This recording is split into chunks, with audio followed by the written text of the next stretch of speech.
Robert went to, he was baptized at the Cowley Fathers, the Anglican, High Anglican Cowley Fathers.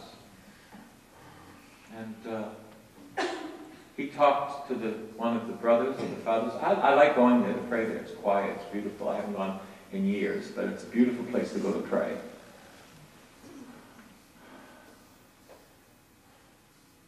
And they're supposed to be contemplative. I don't know how contemplative they are anymore, but the Cowley Fathers, he was saying, you know, you people have to go onto Father Tom's website and listen to Father Tom. He said, him? He's a radical. He's against abortion.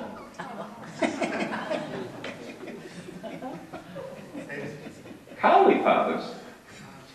Yeah. They're nice. Don't you smile, because I tell you, if we really knew how many priests voted for Obama, we would not, I would not be what's the word? I would not be shocked. No, I would not be shocked.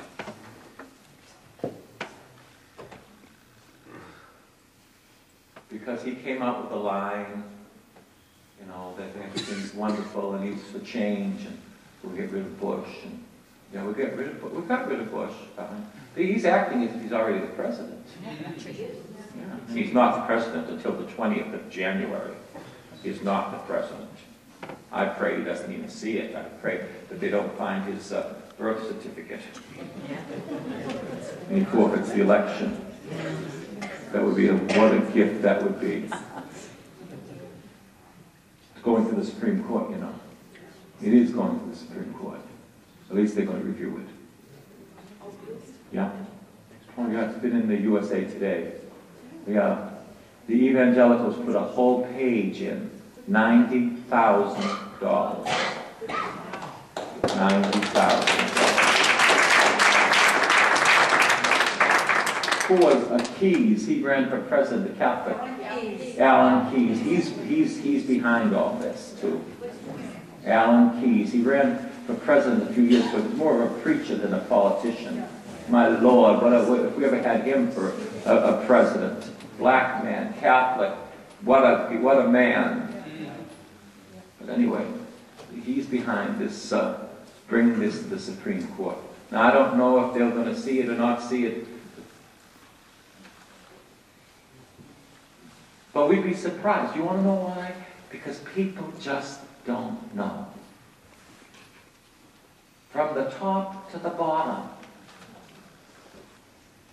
I gave a talk the other day, for 2 days in a row, on fatherhood, spiritual fatherhood, and spiritual motherhood. The necessity of not only preaching the gospel, but being a father or a mother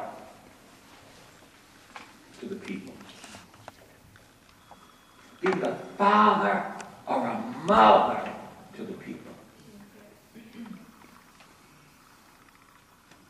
St. Paul says the gospel is the power of God unto salvation to the Jew first and then to the Greek. I believe that. The proclamation of the gospel of the death, burial, and resurrection of Jesus is the power of God unto salvation.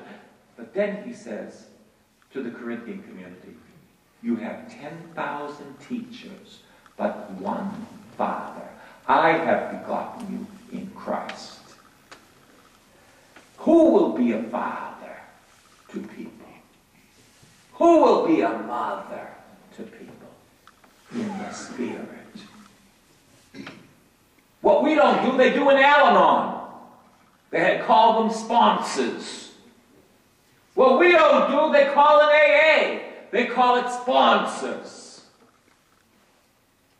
Who's going to be a father to the fatherless and a mother to the fatherless and motherless? That's the issue. You've got to have zeal. But most of all, you've got to have love for Jesus, because you can't do it unless you're in love with Jesus. In love with Jesus. It's all about being in love with Jesus. If you're not in love with Jesus, I'm going to tell you, you're just going to float around. No, you're waiting, if you're a Protestant, you're waiting for the rupture or the rapture.